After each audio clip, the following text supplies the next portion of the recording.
దేవునికి మహిమ కలుగును గాక.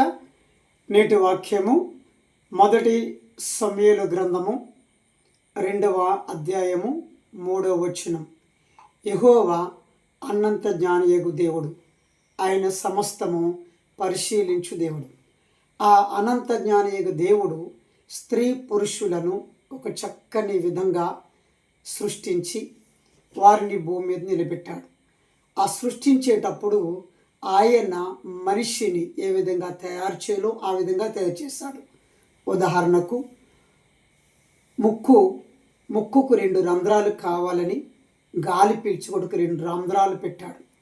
వినుటకు 2 రంధ్రాలు పెట్టాడు. అలాగే తినింది తాగింది వెళ్ళడానికి పెద్ద బోరు లాంటి ఒక రంధ్రాన్ని పెట్టాడు.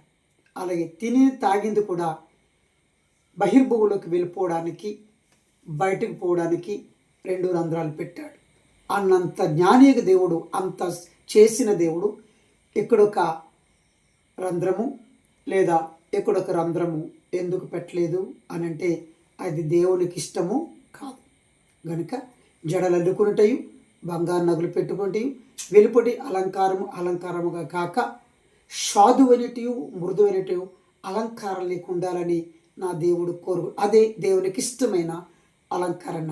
మేఘాల్ బెషు దేవుని దీవుచును గాక. భౌతికమైన అలంకరణ కోరుకుంటున్నావో, దైవికమైన అలంకరణ కోరుకుంటున్నావో మనము పరీక్షించుకుందాం. ఇటు మాట దేవుడు దీవించి ఆశీర్వదించును గాక. ఆమేన్.